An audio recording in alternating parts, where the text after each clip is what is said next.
In this video, we are going to discuss about solubilities of proteins. Now, the solubility of proteins in aqueous solution varies considerably in a given set of conditions. Now, the solubility of proteins depends upon several factors like pH, ionic strength, nature of solvent, temperature. Okay, on these factors, the solubility of a particular protein will depend. Okay, pH, ionic strength, nature of solvent, and temperature. Now, let's see what is the effect of pH on the solubility of protein. Now, surface of a particular protein is covered by both positively charged group as well as negatively charged group. Okay, so if you have studied the amino acid structure, then you know that the side chain might be positively charged or negatively charged, right? And the net charge on the protein depends upon the pH or pI value of the particular protein. If the value of pH is above pI, it is above the isoelectric point, then the protein surface is negatively charged. And in the solution, there will be negatively charged molecules, and like charged molecules repel each other. Okay, and if the pH is below the isoelectric point, it is below pi, then the overall charge on the protein molecule will be positive, and in the solution you will be having positively charged proteins, and again the like charged molecules will repel each other. If the pH is equal to pi, then protein will not be having any net charge, as the positive charges and negative charges on the surface of the protein molecule cancel each other.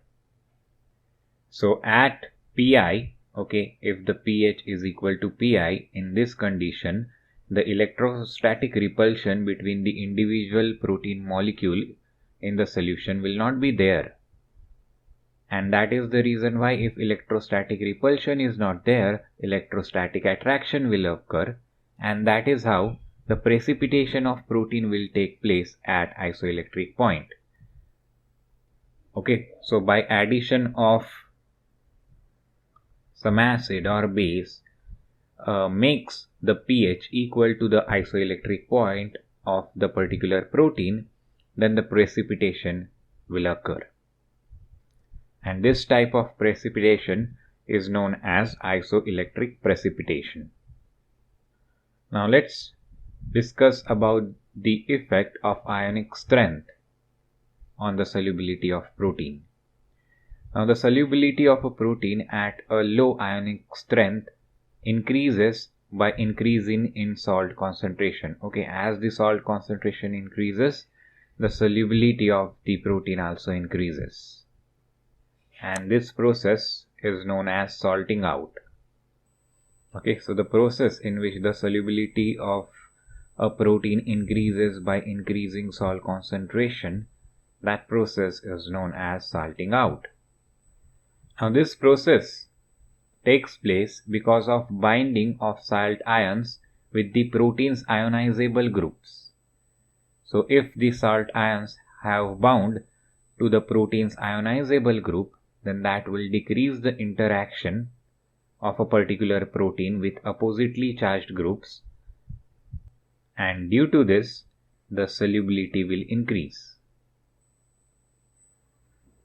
Okay, in the presence of salt ions, the interaction of the oppositely charged group of protein molecules decreases as this salt ion binds to the protein's ionizable groups, and that is how this thing increases the solubility of the protein.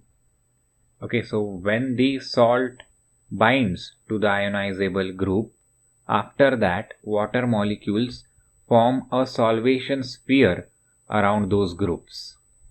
And when large amount of salts is added to a protein in a solution, then a precipitate is formed. And this process is known as salting out. When you are putting large amount of salts, then that will cause precipitation, and this process is known as salting out. Now the cause of insolubility in this case is different as that it was in case of isoelectric precipitation. Okay, this salting out depends on the hydrophobic nature on the surface of proteins. Okay, so these hydrophobic groups predominate in the interior of the protein, but some hydrophobic groups occur on the surface of protein as well.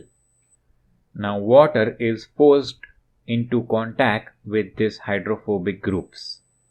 When salt is added to the system, water solvates the salt ions, and as salt concentration increases, water is removed around the proteins, and this exposes the hydrophobic groups. Okay, so the addition of salt to the system exposes the hydrophobic groups. Okay, that is what is concluded. And when the hydrophobic group of one protein molecule interacts with the hydrophobic group of another protein molecule, then that leads to aggregation of proteins, which then leads to precipitation. Okay, so this is how by addition of the salt to the protein solution results into precipitation. The addition of salt will cause the hydrophobic groups to expose, and then hydrophobic group of one protein molecule will interact with the hydrophobic group of another protein molecule, and due to this interaction there will be aggregation which will lead to precipitation. Now let's discuss the effect of solvent on the solubility of protein. Now organic solvents such as acetone and ethanol decreases the dielectric constant of aqueous solution, and this thing allows two protein to come close together through electrostatic force of attraction. Okay, the organic solvents such as acetone and ethanol decreases the dielectric constant of aqueous solution, and because of this two protein molecules are able then to come close together because of electrostatic force of attraction. Okay, so as this solvent have low dielectric constants, they lower the solvating power of the aqueous solution, and when the solvating power of the aqueous solution is reduced, then that leads to the decrease in solubility of proteins. So this is how the effect of solvent on the protein solubility is described. Thanks for watching. See you next time.